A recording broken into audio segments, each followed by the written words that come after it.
The wind arrives first, cutting across the plateau at dawn with a force that seems determined to strip everything down to bare rock. At nearly 12,000 feet above sea level, the air moves differently here, thin and sharp, carrying the scent of juniper smoke and barley from somewhere far below. The cold penetrates not gradually, but immediately, a physical presence that finds every gap in fabric, every exposed inch of skin.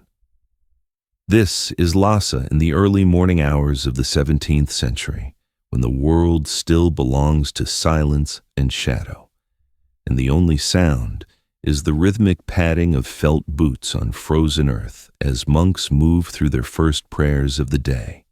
Against the mountains that rise like dark walls to the north and south, something unprecedented is beginning to take shape. On a rocky outcrop called Marpo Ri, the Red Hill, scaffolding rises into the pre-dawn darkness, forming geometric patterns against the slowly lightening sky. The structure emerging from this elevated ground is unlike anything Tibet has witnessed before, not in scale, not in ambition, not in the sheer audacity of its conception. What will become the Potala Palace is, at this moment, still a dream being translated into stone and timber, into the backbreaking reality of human effort repeated day after day, year after year, with no promise of completion in any worker's lifetime. The palace that stands today measures over 400 meters from east to west and rises 13 stories from its foundation, though the true height varies wildly depending on where you stand to measure.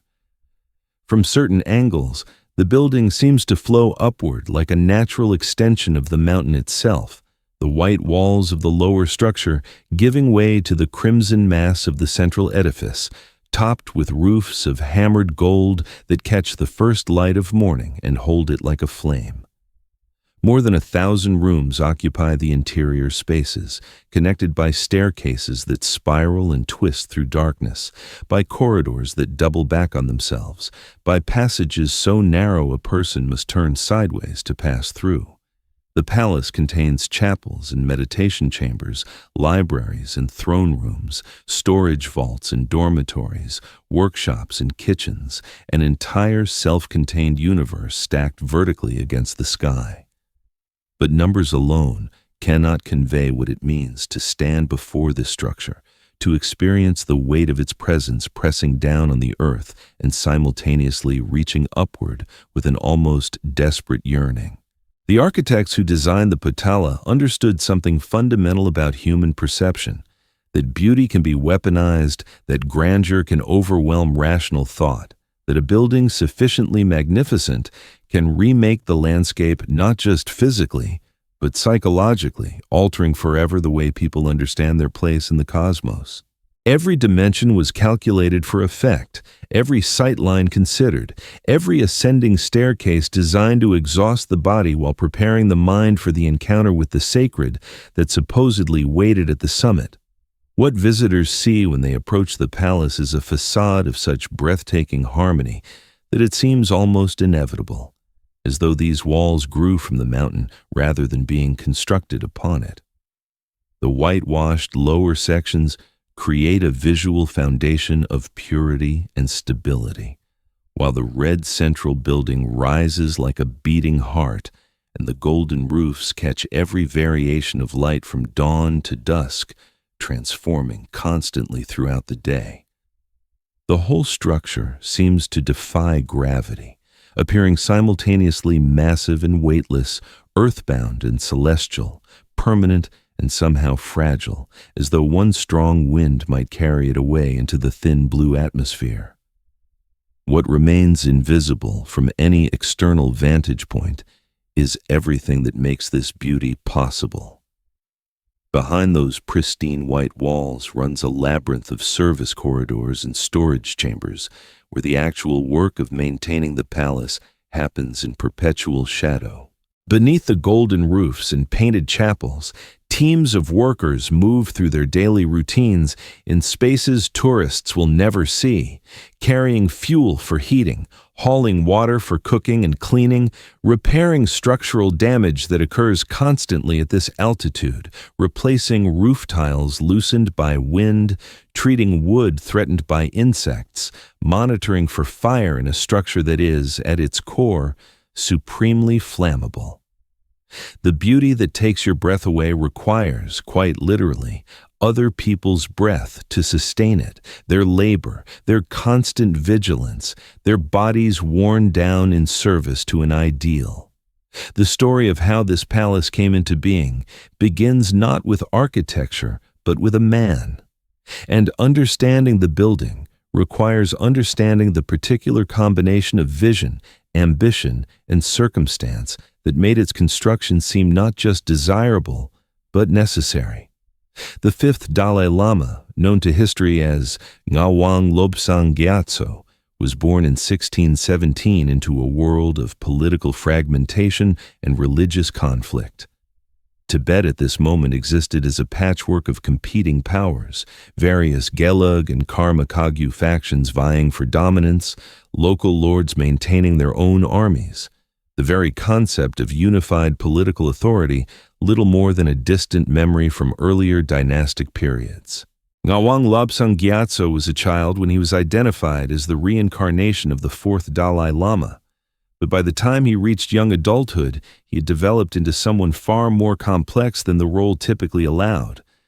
Those who met him described a person of formidable intelligence and equally formidable willpower, someone capable of great kindness and ruthless political calculation in nearly the same breath. He composed poetry that spoke of impermanence and the illusion of worldly attachment, while simultaneously orchestrating the military campaigns that would bring all of central Tibet under his control. He was, by all accounts, a genuine religious scholar, deeply committed to Buddhist practice, and also a pragmatic statesman who understood that spiritual authority required political power to protect it. What drove him to conceive of the Potala was not mere vanity or the simple desire for a grand residence. The palace represented something far more strategic, a deliberate attempt to create a physical manifestation of the authority he claimed both spiritually and politically. Tibet had no real capital in the modern sense, no central seat of government that commanded automatic legitimacy.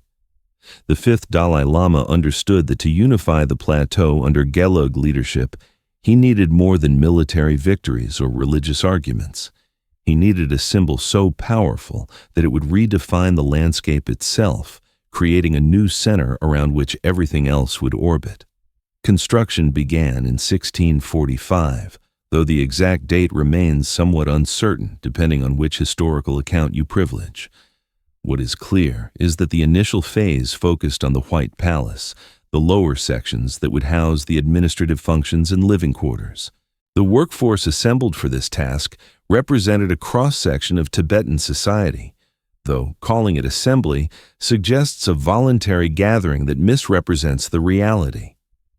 Labor was conscripted from surrounding regions through a system that required each household to provide either workers or the equivalent value in currency or goods. For most families, currency was scarce, which meant sending sons, fathers, brothers to the construction site for months or years at a time. These men worked in conditions that tested the absolute limits of human endurance. The altitude alone made every physical task exponentially harder, the thin air forcing workers to rest frequently, their bodies struggling to extract enough oxygen to fuel their muscles. The transportation of materials presented challenges that seemed almost insurmountable. Massive stones had to be quarried from locations miles away, then hauled by teams of men and animals up steep inclines to the construction site. Timber arrived from the forests to the south and east, entire tree trunks carried on the shoulders of work gangs who sometimes took days to cover distances that seemed trivial on a map. Clay for bricks, sand for mortar, metals for fixtures and decorative elements, all had to be brought to this elevated location through sheer sustained effort. The working day began before sunrise and continued until darkness made detailed work impossible. Meals consisted of sampa, roasted barley flour mixed with butter tea, consumed quickly during brief rest periods. Injuries were common and medical care rudimentary. Men fell from scaffolding, were crushed by shifting loads, developed respiratory ailments from stone dust and the constant cold. No comprehensive records exist of how many workers died during construction, but the fragmentary accounts that survive suggest the number ran into the hundreds at minimum, possibly more. Yet within this brutal reality, there also existed moments of genuine craftsmanship and even joy. The skilled artisans who created the palace's decorative elements, the painters who covered walls and ceilings with intricate murals, the wood carvers who transformed structural beams into elaborate designs, the metal workers who fashioned butter lamps and ritual objects, these craftsmen took evident pride in their work. The quality of their output suggests not mere forced labor, but something closer to devotion, a belief that what they were creating mattered beyond their individual suffering. Whether this belief was genuine religious faith, cultural conditioning, or simply the human need to find meaning in hardship remains impossible to determine at this distance. Perhaps it was all three simultaneously. The architecture itself reflected a sophisticated understanding of the physical challenges presented by the site. The foundation consisted of massive stone blocks fitted together with such precision that mortar was often unnecessary, creating a base stable enough to support the tremendous weight above while flexing slightly during the minor earthquakes that periodically shake the plateau. The walls of the lower sections measured up to 3 meters thick at the base, tapering gradually as they rose, providing both structural stability and thermal mass that helped moderate the extreme temperature swings between day and night, summer and winter. Water presented an ongoing challenge that required constant management. No natural springs existed on Marpo Ri, which meant every drop used in the palace had to be carried up from sources below, a daily task that consumed enormous amounts of labor. Storage cisterns were constructed within the palace structure, but these could never hold enough to make the building truly self-sufficient. Throughout the palace's history, water would remain a limiting factor, constraining everything from the number of people who could reside there to the types of activities that could be sustained. Heating posed an equally complex problem. At this altitude, winter temperatures regularly dropped well below freezing, and the winds carried a chill that penetrated stone walls regardless of thickness. The traditional Tibetan solution involved small braziers burning yak dung fuel or wood, but in a structure of this size, the quantity of fuel required became staggering. Entire teams of workers devoted themselves to nothing but fuel supply, gathering and transporting the dried dung that would be burned throughout the cold months. The smell became one of the palace's defining characteristics, a constant presence that permeated fabric and wood, a sensory reminder that beauty and basic bodily comfort require very different resources. The White Palace was completed after approximately 3 years of intensive construction, though finishing work on the interior continued for years afterward. The structure provided space for governmental administration and living quarters for the Dalai Lama and his close associates. But even before this first phase was entirely finished, planning had begun for what would become the palace's most visually striking element, the Red Palace, or Potrang Marpo, which would house the chapels, libraries, and eventually the golden stupas containing the remains of deceased Dalai Lamas. Construction of the Red Palace began in 1690, more than a decade after the death of the 5th Dalai Lama. The project was overseen by Desi Sangye Gyatso, the regent who had served as the 5th Dalai Lama's chief administrator.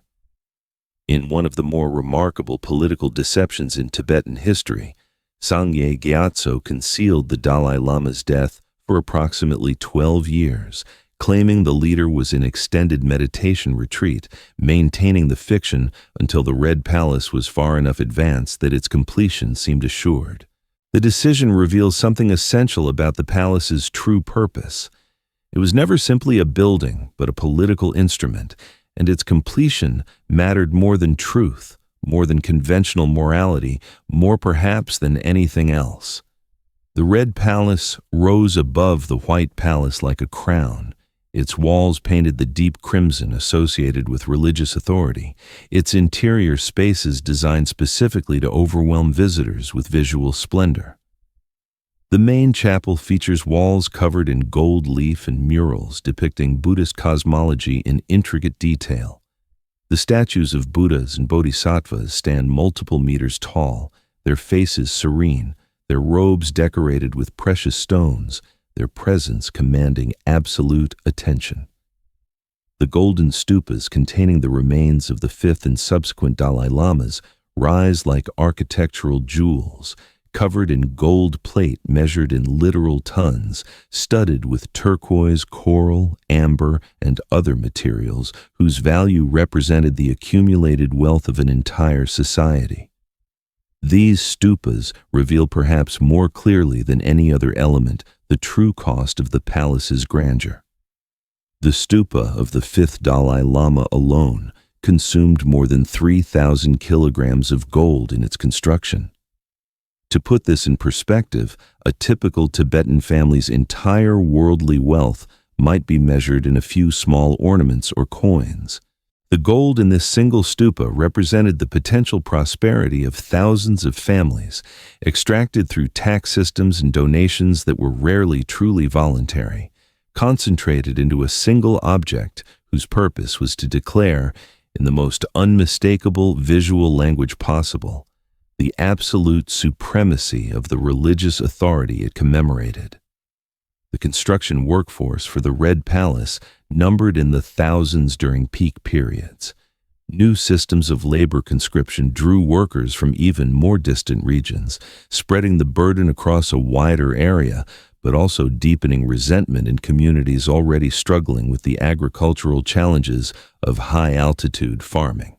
The regent, Sangye Gyatso, understood that completing the palace quickly required not just labor, but skilled artisans, and he recruited Newari craftsmen from Nepal, bringing their sophisticated techniques in metallurgy and wood carving to supplement local expertise. These foreign workers introduced new methods and styles that blended with Tibetan traditions, creating the distinctive aesthetic that defines the palace's interior. The logistics of moving materials to the site had, if anything, become more complex. The most precious elements required for the Red Palace, the gold for the stupas, the finest timber for structural elements, the specific stones used in particular chapels, came from sources scattered across a vast geographic area. Trade caravans traveled for months, crossing mountain passes that were navigable only during narrow seasonal windows, transporting goods whose value made them constant targets for bandits. The cost of transportation often exceeded the value of the materials themselves, but no alternative existed. The palace's location on Marpo Ri was not negotiable. Its elevated position was central to its symbolic function. By the time the Red Palace reached completion in 1694, the total expenditure on the Potala's construction had consumed a substantial portion of Tibet's accumulated wealth. Exact financial records from this period are fragmentary and unreliable, but the economic impact rippled throughout Tibetan society for generations. Monasteries that had donated gold found themselves struggling to maintain their own facilities. Aristocratic families who had provided forced labor saw their agricultural productivity decline as workers spent seasons away from their fields. The palace stood complete, magnificent beyond question, and the society that had built it was measurably poorer, more strained, more fragile than it had been 50 years earlier. Yet the building's completion did not end the costs. It merely transformed them from construction expenses to operational requirements. The Potala was never designed to be self-sufficient, and its daily operation demanded constant inputs of resources, labor, and attention. At its peak occupancy, the palace housed several thousand monks and administrators, each requiring food, water, fuel, clothing, and other necessities. The kitchens operated continuously, burning through supplies at a rate that required dedicated agricultural estates to support them. These estates, worked by tenant farmers who owed labor and production to the palace, formed an economic network that extended across central Tibet. The maintenance staff alone numbered in the hundreds. Cleaning the palace was a never-ending task, with teams moving through the corridors daily, sweeping stone floors, wiping down walls, maintaining the altar spaces where butter lamps burned constantly, their smoke leaving residue that had to be carefully cleaned without damaging the painted surfaces beneath. Specialized workers maintained the water system, repaired roof damage after storms, treated wooden structural elements to prevent rot and insect damage, monitored the complex heating system that struggled to keep the interior spaces merely cold rather than unbearably frigid during winter months. The palace's treasure rooms required their own staff and security systems. These chambers contained not just the valuable objects used in daily rituals, but the accumulated wealth of the institution: gold and silver in various forms, precious stones, fine fabrics, rare books, ritual objects of jade and coral and amber. Guards rotated through shifts, watching for theft from both outside intruders and internal opportunists. The temptation must have been considerable for workers who saw in a single room more wealth than their entire villages would generate in lifetimes, yet the security systems appear to have been largely effective, or at least the records of major thefts are rare. The economic model supporting all this complexity depended on the palace's dual nature as both religious institution and governmental center. As the seat of the Tibetan government, the Potala collected taxes from across the territories under its control. These taxes came in multiple forms: agricultural produce, labor obligations, monetary payments, and religious offerings. The lines between sacred and secular authority were deliberately blurred, making resistance to taxation not just politically dangerous, but religiously problematic. To refuse payment to the palace was, in effect, to refuse the Dalai Lama, which was to refuse the embodiment of compassion itself, a deeply transgressive act in a profoundly Buddhist society. The palace also benefited from what might be called the pilgrimage economy. Tibetan Buddhists from across the plateau and beyond made journeys to Lhasa to see the Potala, to receive blessings, to make offerings at its chapels. These pilgrims brought money and goods, donating to the palace in hopes of accumulating religious merit. The amounts varied wildly, from the poorest farmer offering a handful of barley to wealthy merchants presenting elaborate gifts of significant value. The cumulative effect of these donations was substantial, providing a revenue stream that helped offset operating costs while also creating a cycle of dependence. The more impressive the palace, the more pilgrims it attracted. The more pilgrims, the more donations. The more donations, the more resources available to maintain and enhance the palace's splendor. Yet this system was always more fragile than it appeared. Agricultural production in Tibet was constrained by altitude, short growing seasons, and unpredictable weather. A bad harvest in key regions could cascade through the entire economic network, reducing both tax revenues and the surplus that allowed pilgrimage. Political instability in neighboring regions affected trade routes and access to imported goods. The palace existed in a state of constant financial tension, its enormous operational demands always pressing against the limited productive capacity of the society supporting it. The 18th century brought challenges that tested the entire system to its limits. Conflicts with neighboring powers, particularly the Dzungar Mongols, and later interventions by Qing China, periodically disrupted the political stability that the palace both required and symbolized. In 1717, Dzungar forces invaded Tibet and briefly occupied Lhasa, causing significant damage to parts of the palace and looting treasures whose value could not be measured.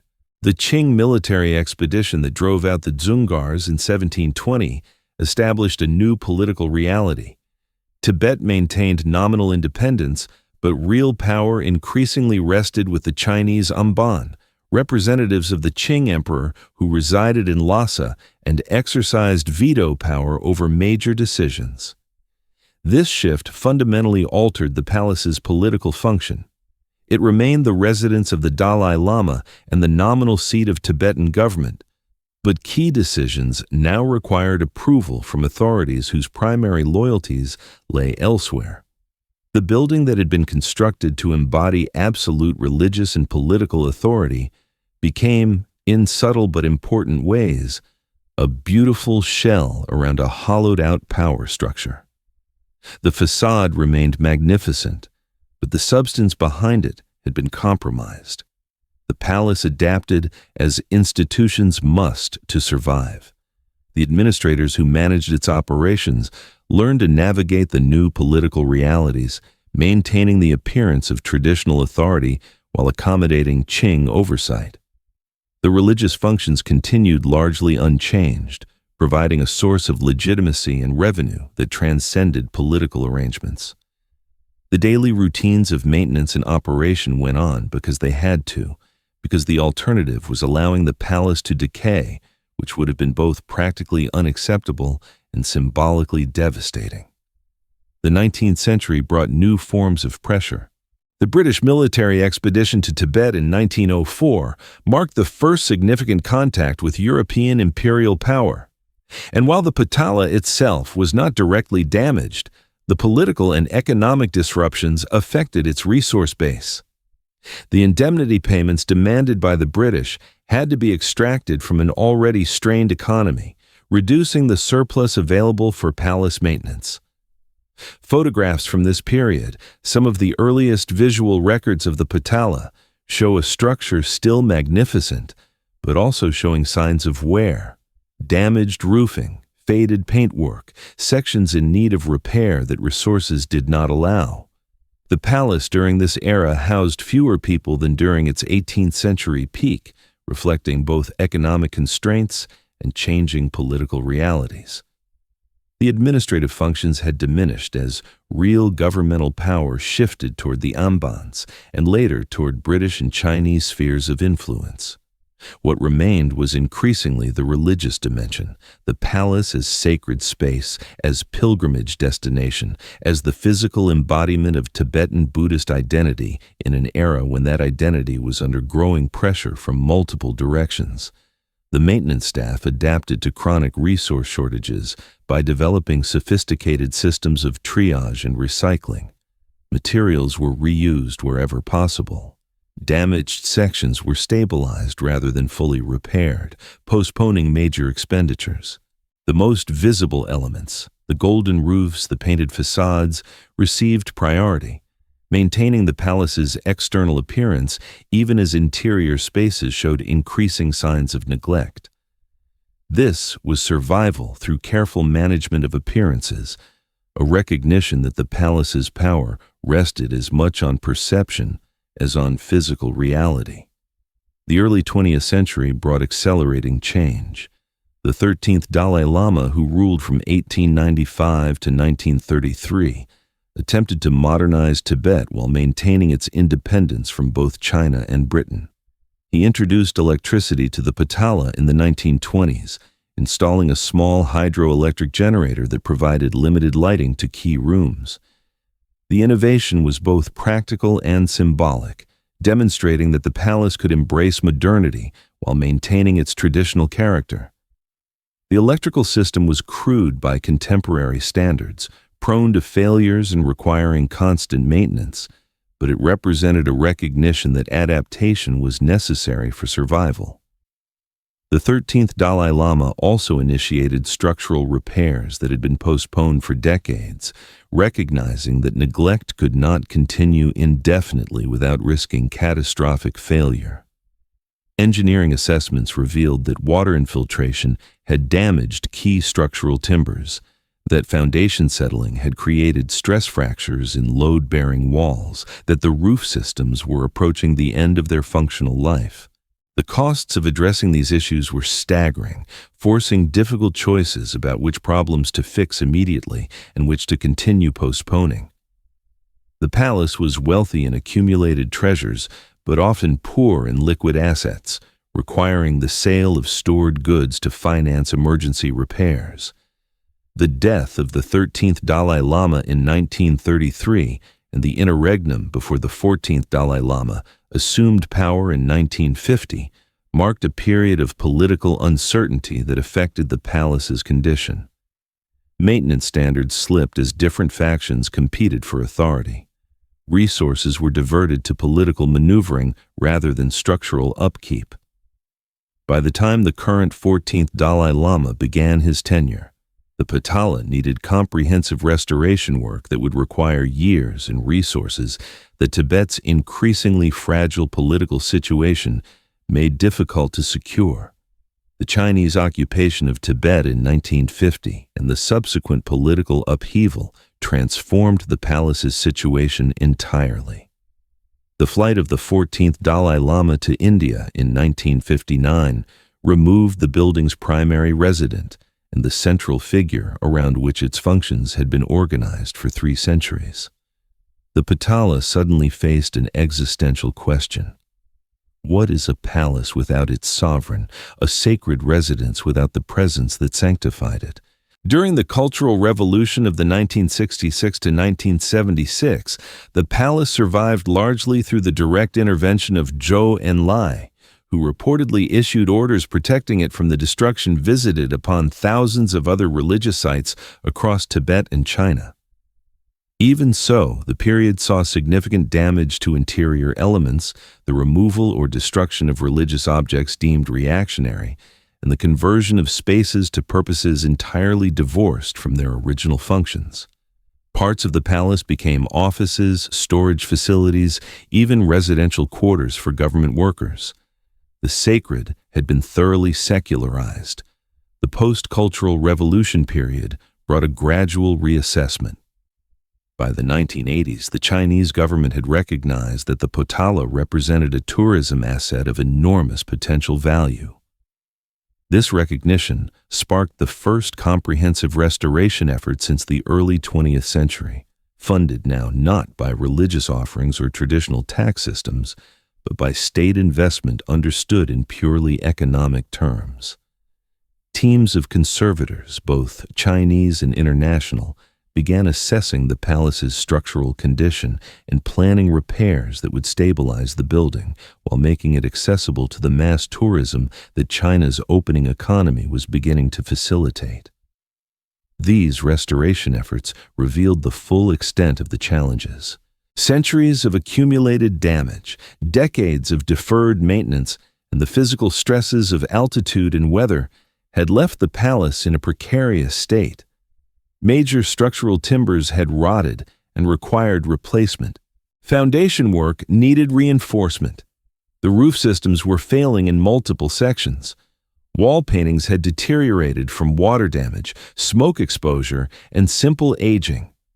The work required specialized skills, many of which had been lost or suppressed during the Cultural Revolution, necessitating the training of new craftsmen in traditional techniques. The financial investment required ran into hundreds of millions of yuan across multiple phases. The money came from central government allocations, justified on grounds of cultural preservation and tourism development. The palace that had once been maintained through religious taxation and voluntary offerings now depended on state funding, tied to its economic productivity as a tourist attraction. The transformation was complete. From sacred residence to political symbol to heritage site and economic asset. The modern Potala receives more than 1 million visitors annually, each paying entrance fees that generate substantial revenue.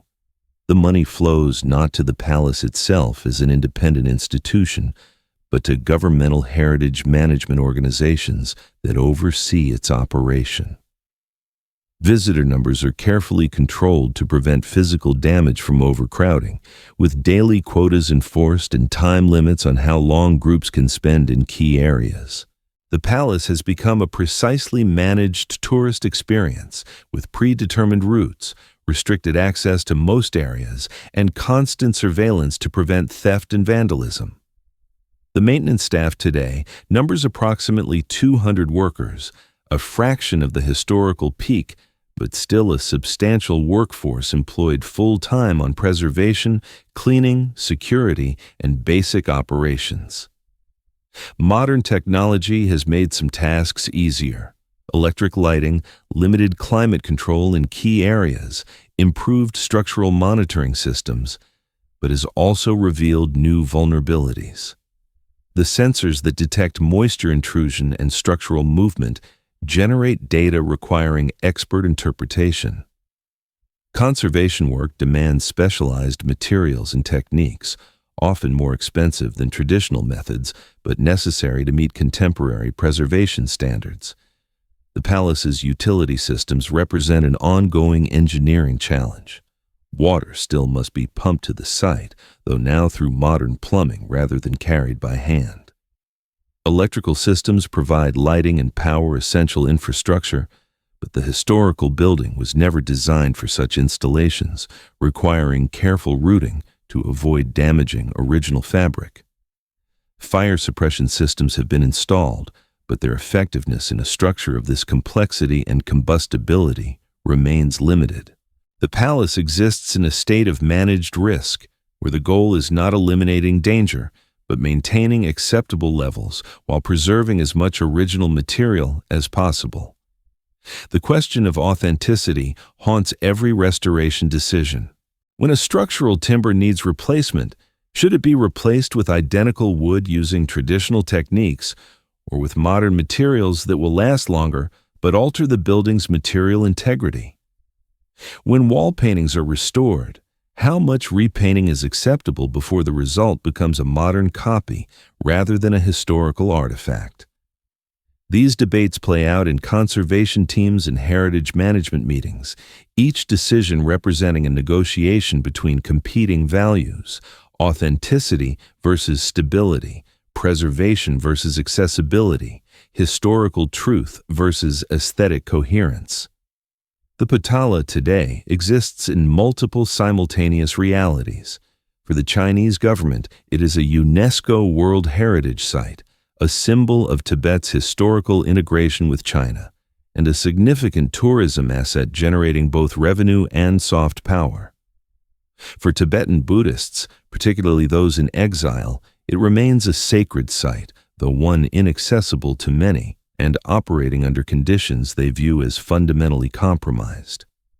For tourists, both domestic and international, it is primarily an aesthetic and cultural experience, a chance to witness architectural grandeur and exotic cultural difference. For the preservation staff who work there daily, it is a professional challenge, a complex problem of maintaining a fragile structure under difficult conditions with limited resources and intense political oversight. The operational budget for the palace is not publicly disclosed in detail, but fragmentary information suggests annual expenditures in the range of tens of millions of yuan for basic operations, with major restoration projects requiring additional funding on an as-needed basis. This money supports staffing, utilities, routine maintenance, security systems, and the administrative infrastructure of heritage management. The palace generates revenue through ticket sales, but whether this income fully covers operational costs or requires ongoing subsidy remains unclear from available information. What is clear is that the palace cannot sustain itself through any internal economic model. It produces nothing, generates revenue only through its own consumption as a tourist spectacle, and requires continuous inputs of resources, expertise, and labor.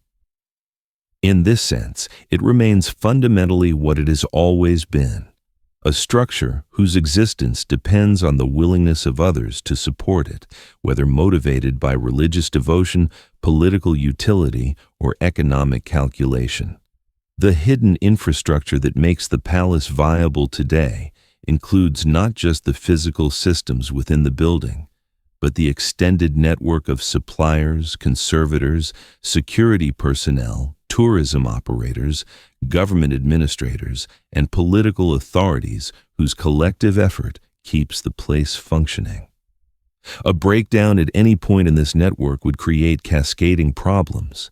Interruption of electricity would disable lighting and climate control systems. Loss of water supply would force closure of public toilets and threaten fire suppression capability. Failure to maintain security would risk theft of the remaining treasures. Neglect of structural maintenance would lead to accelerating deterioration that could eventually threaten the building's survival. The palace's future remains uncertain in ways both obvious and subtle. Climate change is altering weather patterns on the Tibetan Plateau, potentially increasing the frequency of extreme events that stress building systems. Political tensions surrounding Tibet create an environment where the palace's symbolic importance sometimes overshadows practical preservation concerns. The aging of specialized craftsmen trained in traditional techniques raises questions about who will possess the skills needed for future restoration work. The economics of mass tourism may shift as travel patterns change, potentially altering the revenue stream that currently helps justify preservation investment. Yet despite these uncertainties, the palace endures. It has survived political revolutions, military occupations, economic disruptions, natural disasters, and simple neglect.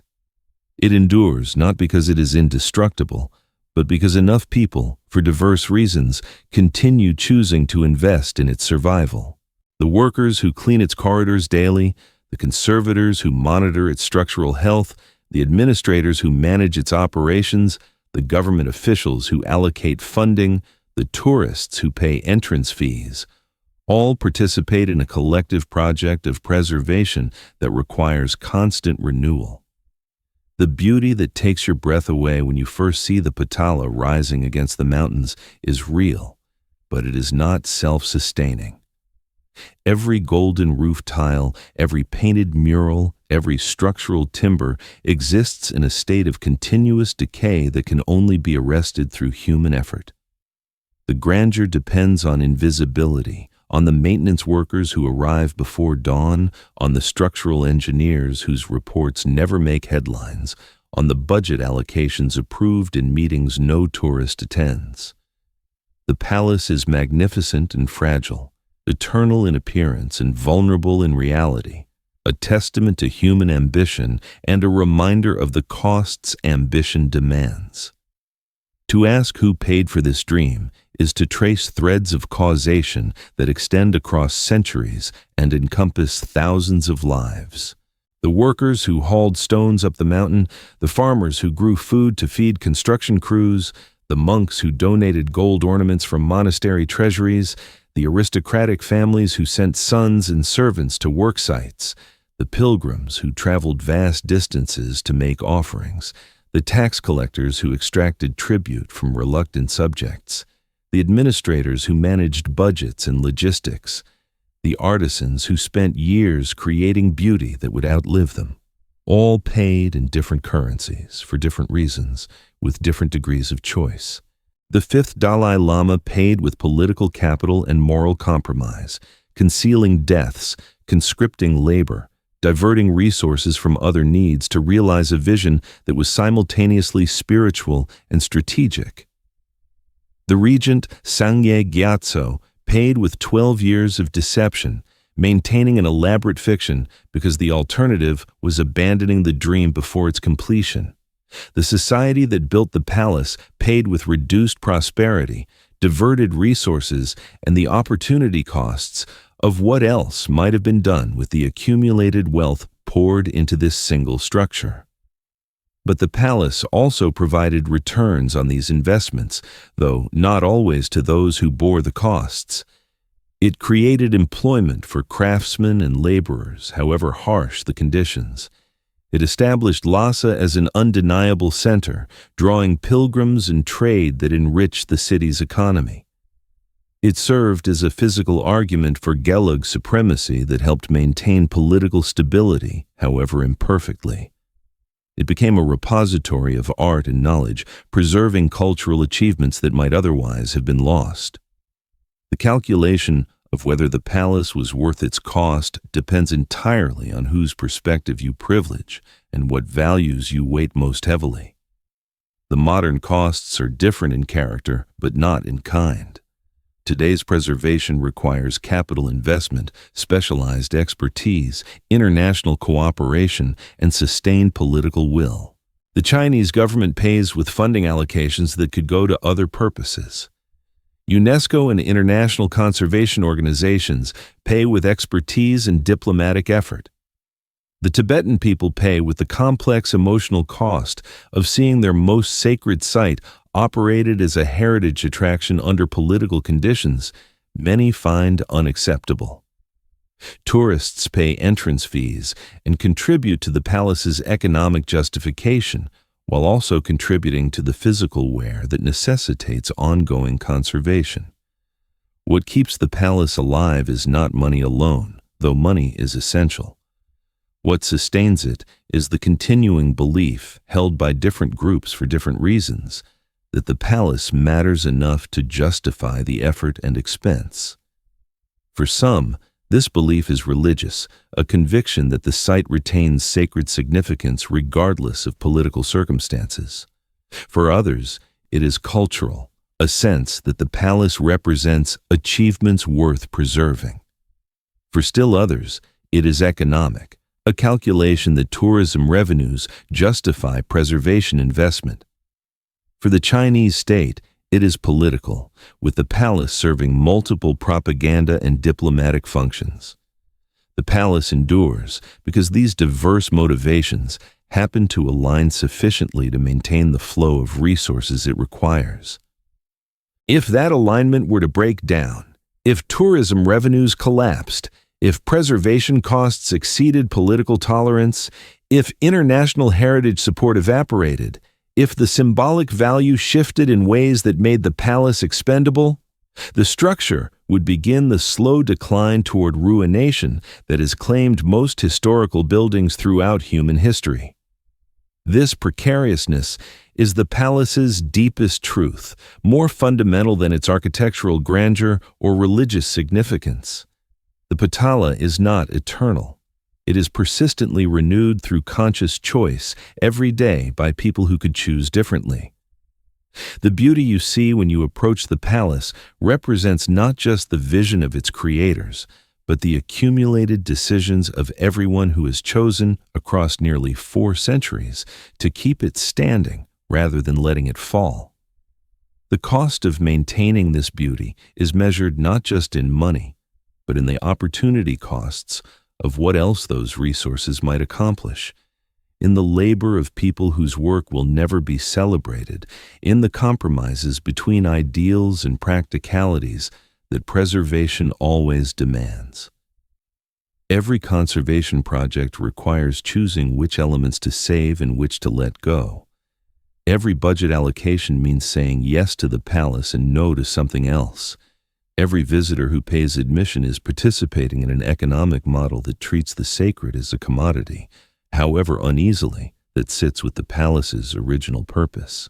The question of what it costs to keep the palace alive today has no single answer, because costs are distributed across multiple systems and stakeholders. The annual operational budget runs into millions. The specialized conservation work required every few years adds additional expense. The political capital invested by authorities who could choose to withdraw support represents another kind of cost. The emotional price paid by those who love the palace but cannot reconcile themselves to the conditions of its continued existence is real, even if not quantifiable. What can be said with certainty is that the palace's survival has never been and will never be automatic. It requires active maintenance of not just the physical structure, but the social, political, and economic systems that support it. It requires enough people caring enough for long enough with access to sufficient resources to keep choosing preservation over the many alternative uses of time, money, and effort. The central question posed at the beginning, who truly paid for this dream, now reveals itself as incomplete. The better question is who continues to pay and what would happen if they stopped. The palace is not a finished monument but an ongoing project, one that demands constant investment and will continue demanding it for as long as humans choose to maintain it. The dream begun in the 17th century has been passed from generation to generation, each inheriting both the beauty created by their predecessors and the burden of sustaining it. Great beauty, the palace teaches us, does not survive on admiration alone. Appreciation is passive, preservation is active. The tourists who photograph the golden roofs are not sustaining the palace. The unseen conservators who repair water damage in dark corridors are sustaining it. The pilgrims who circumambulate the exterior walls are not keeping it standing. The engineers who monitor structural stress are keeping it standing. The politicians who praise it in speeches contribute nothing to its survival. The administrators who secure funding and manage resources are what stand between the palace and decay. This truth extends beyond the Potala to every monument, every great work of art, every cultural achievement that we inherit from the past. What we receive as beauty is always, when examined closely, sustained through effort, compromise, and sacrifice. The systems that maintain treasured places remain deliberately invisible because making them visible would complicate the emotional response these places are meant to evoke. We want to experience awe and wonder, not to calculate maintenance budgets or think about conservation trade-offs. But the invisible systems are the truth beneath the beauty. The palace exists not because it was magnificently built, but because it has been continuously maintained. The difference matters profoundly because it shifts our relationship with inherited cultural treasures from passive consumption to active responsibility. If beauty survives only through effort, then we are not merely admirers of the past, but participants in determining what future generations will receive. The Potala stands today at the intersection of multiple forces: tourism economics, heritage conservation practice, political symbolism, religious significance, and the simple physics of maintaining a large complex structure at extreme altitude. It endures in a state of tension between these sometimes incompatible demands, held together by the collective effort of diverse actors who agree on little, except that the palace should continue to exist. How long this unstable equilibrium can be maintained remains uncertain. What is certain is that it will not maintain itself.